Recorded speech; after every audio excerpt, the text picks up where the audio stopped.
Hey Steelers Nation, I gotta say this up front before I start this video. I am one of the people who would offend and love Mike Tomlin to the end of the days. There is so much of what he does right with his team that I love. However, this video is going to be about the number one thing that he does that holds the Steelers back on game day, and it is particularly relevant to all the conversations this week about the roster.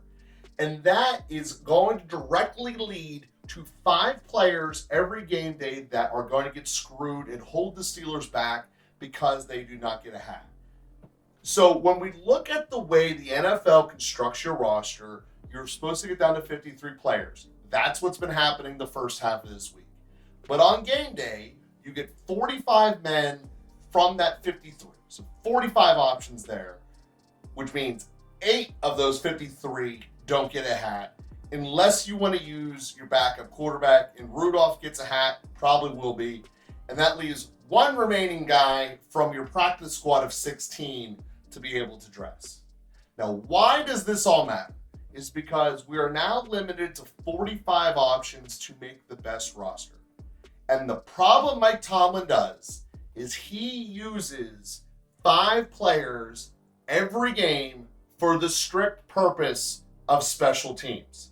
Now, I need to make a caveat here. I am not saying there should not be a kicker, long snapper, and punter. Of course, that would be asinine to say otherwise. But the other 5 that Tomlin keeps for game day rosters for special teams are completely useless. And I'm going to go through the 6 major special teams plays to show how very easily we can put basically anyone out there and definitely not have to dive to the back end of the roster to neglect the middle of it. Let's start with kickoffs. Kickoffs are essentially a play that the NFL is trying to get rid of in football. And this year they added the rule that if you want to do a fair catch, you can do it anywhere on the field and get the ball in the 25.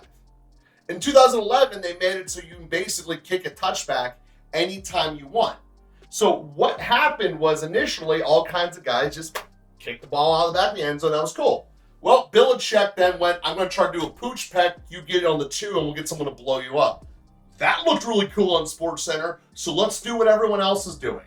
Since that point, you've seen Boswell's percentage of hang time in the air increase and his distance downfield decrease, ending still with a 40% touchback rate.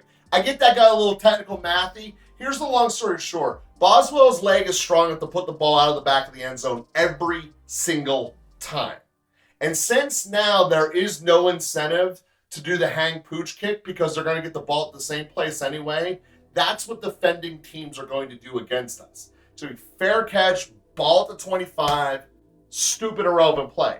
So therefore, the other 10 guys next to Boswell are irrelevant. As long as he kicks that ball into the end zone, it doesn't matter who's running next to him. They literally have zero purpose for that play. Special team number 1, that's irrelevant. Special team number 2 is kickoffs for the same reason here. Everything we just said about that is, we're not going to get a return. And yes, I am showing you a highlight from the Baltimore Ravens right now. And why do I have to do that? Because the Steelers don't return kicks. We have not had a kickoff return in forever. The Ravens do it. We don't. So long story short is Danny Smith wants to look all smart and cool. We barely get the ball on average past the 25-yard line as it is. And the team would be better off just fair catching the ball and taking the ball at the 25 every single time. So how would you line up this? I would flat out put my hands team out there, which are my top receivers that should be dressing everything anyway. So there's my 5 top receivers, my best-handed defensive players, Minka, Porter, the like. All the guys we want touching the ball. That's my front 10. Line them up across the onside kick line and just have someone in the back who can fair catch it. That's all you need to do. And again, 0 roster spots need to be occupied for a back-end roster guy.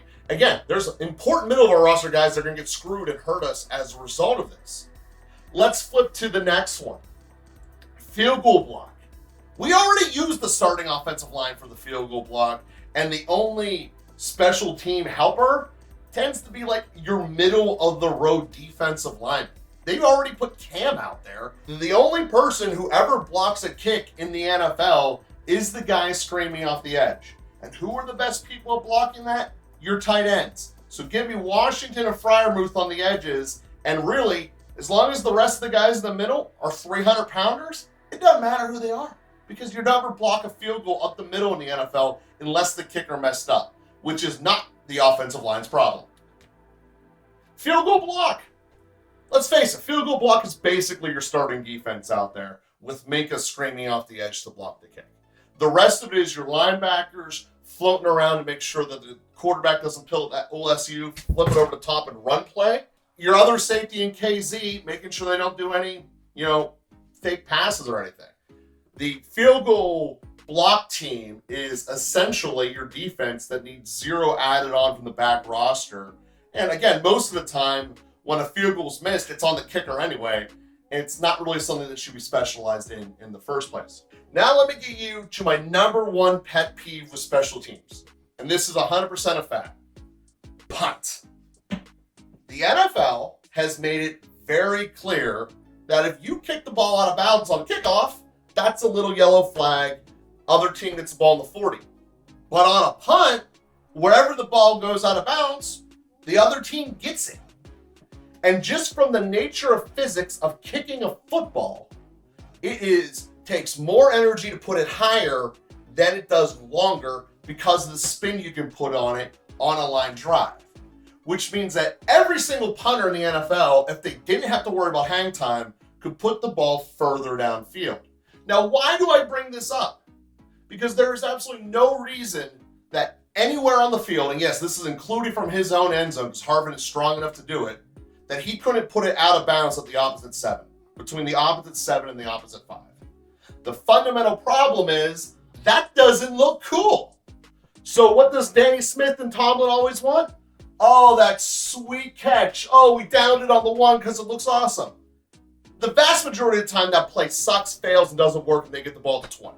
It's complete asinine and the worst thing that the Steelers do. They do it every single time. You could have Harvin kick the ball from anywhere on the field, have the other team get the ball in the 5. Why don't we do it? Because it's not sexy watching a ball go out of bounds. And Mike Tomlin and Danny Smith don't get love for it, even though he's chewing his bubble gum the size of Clint Hurdle out to here. It's a clown show with what they try to do with their punt team. But that is where the 5 guys need to play at, because we need to have a gunner. We need to have this, that, and the other. And it's stupid. It is absolutely putting the game on hard mode when it doesn't need to be. Granted, in this entire discussion of figuring out the 6 special teams and which ones are irrelevant, what should be taken out, it's the hardest one, is actually the punt return. And there's a lot of reasons for this, and mostly they're actually technically we do the play wrong in the first place. The Steelers get themselves caught in a problem here of are we trying to block the punt or are we trying to block for our punt return? And what do we see here?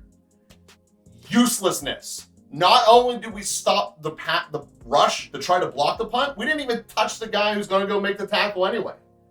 So in reality, the Steelers would be much better off if they just committed to one or the other. Everything I just said was legal and totally doable in the NFL. These are not mind-blowing changes. They're not even altering things. These are happening in football and have happened in football for years. They're just not the sexy trend, and that's what, quite frankly, the Steelers have been doing on special teams every time one comes around, and it holds the team back. Now let's get into the 5 players who are most likely not to be on the field dressed over a weaker counterpart so they can be on Danny Smith's sexy special teams. First and foremost, Neal does not play special teams. He is by far the 3rd best safety on this team when you combine the 2 positions. But he's not going to get a spot on this roster because he doesn't run down and make tackles on kickoff. Who cares? Number 2 is going to be McFarland. We're not going to have a 3rd running back dress for the exact same reason. And when we look at that and say, it's the back end depth chart guy, why does it matter? Because it's the running back position. You need to have at least 3 of them. And while Connor Hayward can do great change-up things, you can't rely on him ending the clock for an entire 4th quarter. And having a capable, competent running back there is essentially necessary. So that is the 2nd guy who's going to be hurt by not getting on the field as much. My current projection for the third one, even though I'm not a giant fan of his game, is Landon Sullivan. Landon Sullivan is the best pure slot on this roster right now. But again, doesn't hack people on special teams, and that's kind of the end of his story. So, okay. Oh, well, we're getting some serious talent now not being part of this entity. We had a bigger problem in the fact that earlier in the week, we cut Gentry, who would have been on this list, for special teams reasons, so that Killebrew could be on the roster. Think that one through for a minute and a half and realize Tomlin's not hurting this team with the way he's constructing his game day roster. Because Gentry is one of the best blocking tight ends in the NFL. Yes, I know we got probably one of the three guys who's actually better than him we drafted and stumbled into. But that doesn't change the fact that Gentry was elite and specialized in what he did. And he can severely help this team. But he lost his job because Miles Killebrew can tackle someone on a punt. Are you serious? Like, that's where we're at? And my fifth guy is going to be Broderick Jones. Because I totally believe that for at least the first half of the season before he becomes a starter, they're not going to give him a hat because he does none of the special teams. This is a guy who is a first-round pick. And yes, he's not starting, so the likelihood of him coming in the game only matters if Dan Moore gets hurt. But you're not going to have him get a hat or Spencer Anderson, either one. Both of them are applicable here because we need to have Mark Robinson on the roster as a fourth middle linebacker when most plays we only have one or two on the field, and you easily can draw a defense with zero on the field. So we look at this overall and say Tomlin's propensity to have to do the sexy special teams things is massively holding this team back. Now, Steelers Nation, you just heard everything I heard about her. I do love Tomlin in basically every other way, but this is a major problem. I want to address it. I want to hear your comments. I want to go into the conversation with you. And as always, here we go, Steelers, here we go.